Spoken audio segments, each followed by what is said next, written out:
Now, unfortunately for me, in my opinion, my club, the Richmond Tigers, are guaranteed to finish bottom 3 next year in season 2024 in the AFL. Look, it's a sad time for us Richmond fans because we've had a lot of success. Since Dimmer came in 2010, we haven't finished anywhere near the bottom for the last 15 years. But could we see the Terry Wallace era come back at the Tigers? I am under the opinion that yes, we will. Now, there's a range of reasons why Richmond are guaranteed to finish in the bottom 3 next year. I couldn't say dead last because West Coast are even more guaranteed to finish in 18th spot. And second last, I'm not so sure, could be Richmond, but I am so certain that Richmond finish in the bottom 3 next year, and here is why. Now, if you can't tell based off everything that's around me, I am a Richmond fan, so I know what I'm talking about when I talk about my club. Let's start off with the players, and the first thing is our departures. Jack Riewoldt, Trent Cotchin. Now, obviously, since 2017, the Premiership era, we've had a bunch of great experienced players retire, but this year has been the worst. The worst in a sense that the best of them have retired. Trent Cotchin, 3-time Premiership captain. Jack Riewoldt, a vice captain. So much leadership in that team. And not to mention that Jack Riewoldt was, one of our main goal scorers this season. So we lose those two players, arguably Richmond's best players for the last 15 years. And you might be thinking, okay, what about the other experienced players? Tom Lynch has not run in 8 months as of recording. Rumours from physios around my area are that he is not going to play football again, or if he does play again,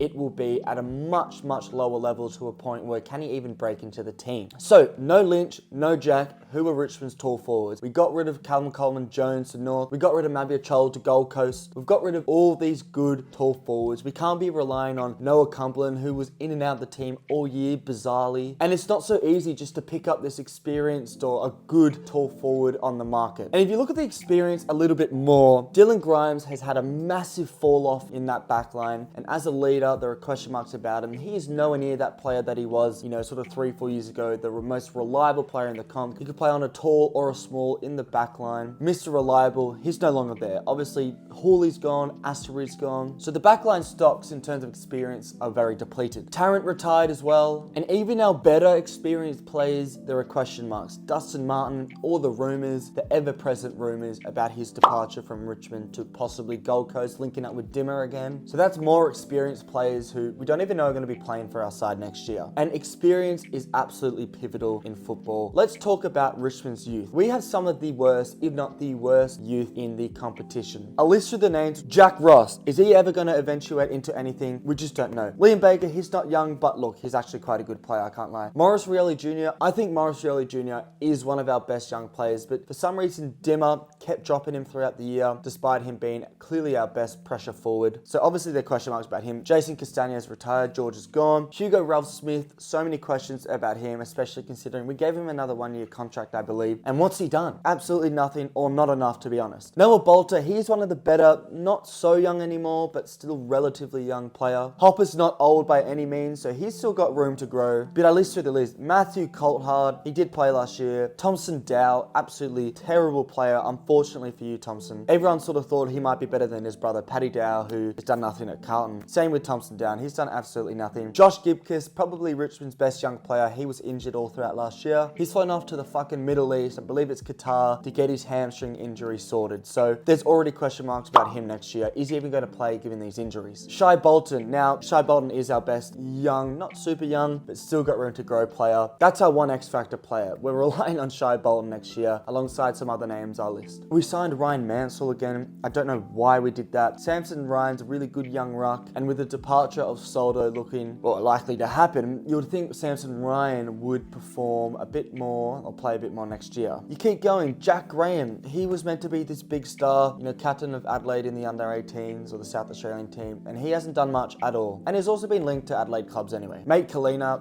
the American hasn't even played yet. Tyler Sonsi, why do we have him? Judson Clark, he's an inconsistent small forward, but he could transpire to something. Ben Miller, funky. We don't really know where his best position is at the moment, but he's someone that should be playing a bit more. Begoa, North Melbourne are looking at Begoa in the market, so you'd think Richmond are probably going to let him go. And then Tyler Young, who was, I thought, one of Richmond's best players last year. Tyler Young, he's someone that we can rely on in the future as well. But look, out of all those young players, first of all, there are no high draft picks there. And second of all, the ones that are good are either past sort of 22, 23, 24 now, or the ones that are younger than us, they just aren't anywhere near as inspiring or as many of them as the rest of the competition. Now, we're going to talk about the obvious coach coach situation, we have a new coach who's never coached before, Adam Uze. Now, that doesn't mean he's going to struggle. By no means. We're seeing first-year coach players. I mean, Chris Scott's not a great example because he took over a great Geelong side. You know, Kingsley this year, in his first full year, I know it's his first full year, he performed amazingly with GWS. So there are examples of coaches in their first year doing well. You know, Craig McRae. McRae and Uze are similar in a sense that they have a lot of pre-coaching experience, VFL sides. You know, I know Craig McRae was involved with the Richmond Midfield. Hawthorn he was involved with. Uze's obviously come from Melbourne. He's had a lot of experience everywhere, so he can perform, but relatively speaking, and I guess in a generalized sense, if it's your first year as a coach, can't expect much. And he's obviously taken over arguably the greatest coach, or one of the greatest coaches, Alistair Clarkson probably the greatest, for the last 20 years in Damien Hardwick, so big shoes to fill. And the other thing I'll say is a lot of these players on the list, I feel like signed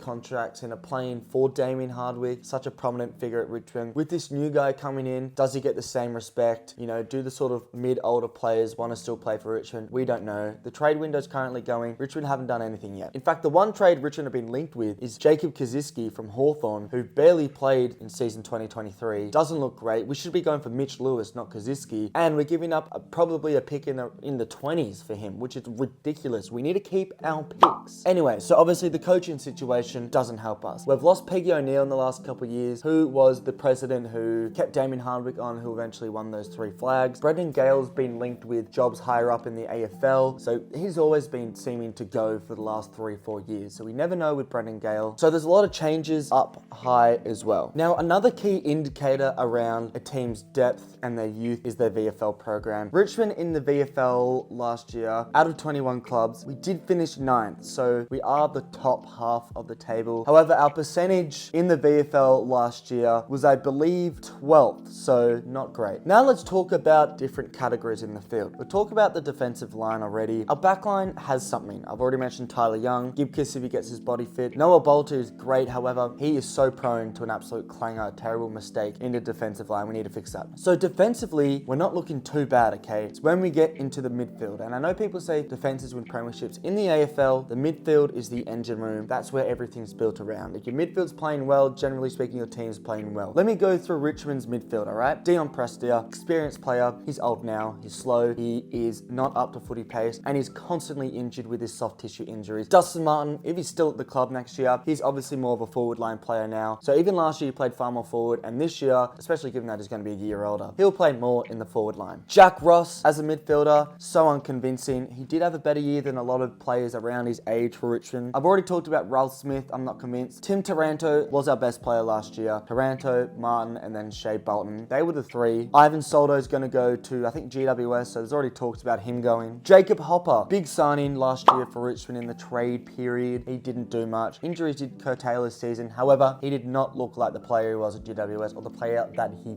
promised to be. Toby Nankervis, our leader, you know, he was probably one of our better players, but he's been so injured recently as well, and given that he's getting older, you would think the injuries would continue to progressively get worse, maybe? Hopefully not. You keep going through. Thompson Dow, I've already discussed. No. Shea Bolton, do we want him in the forward line, in the midfield? Question marks there. Jack Graham, inconsistent, not good enough, can't cut at AFL level. Camden McIntosh, once great, however, he's dropped off as of recent years, but he plays on the wing anyway. Marlon Pickett, he is old now. He doesn't look like it. Players like Baker can play in the midfield, and there will be some up-and-coming players who might play in the midfield, but out of the ones I've listed, it does not look good. It's just not inspiring. Taranto needs his mates to step up. We need Bolton to be consistent. Shea Bolton is inconsistent. Let's be completely real. One of the best players in the competition when he's on, and then he just turns it off and you forget about him. That's got to stop. And then in the forward line, we've just had so many troubles. We have no tall forwards with experience playing now because obviously Lynch is gone. If you look at our key forwards, we've got Kalen Bradke. Jacob Bower will probably play Noah Bolter up forward next year because we literally have no one. Ben Miller, I guess, can play forward, but just all these names that I'm mentioning, you know, Cumberland's probably a key forward at this point, given we have nothing else. That's so uninspiring. In small forwards, Judson Clark played a bit last year. I've already said Morris Riella Jr. has to play more. The list is bad. The midfield is terrible, one of the worst in the league. The forward line, now that we've lost all our key stocks, is one of the worst in the league. If not for our defense, we could finish last. And now with the draft picks, as of October 15th, 2023, which is a day ago as of recording, Richmond have got 3 draft picks. Listen to this. You would think a team that finished, I think it was 6th last year, or this year, sorry, you know, we should probably have pick 7 in there, right? We have pick 29, 50, and 68 currently. You know how bad that is? I assume that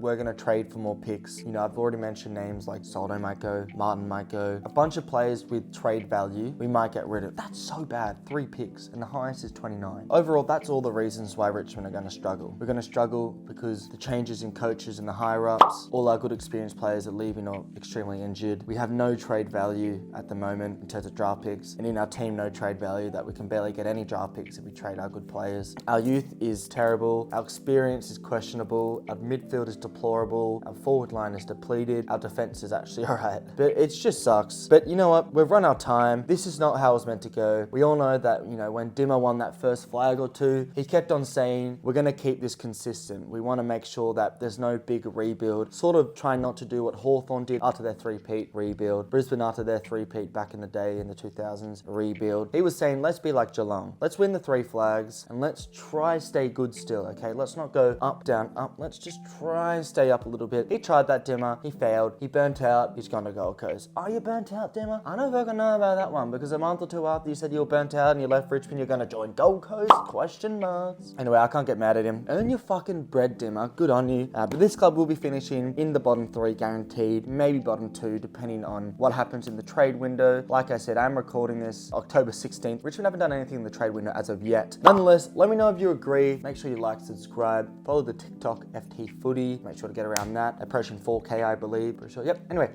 like, subscribe. Thanks for watching. I'll see you in another video.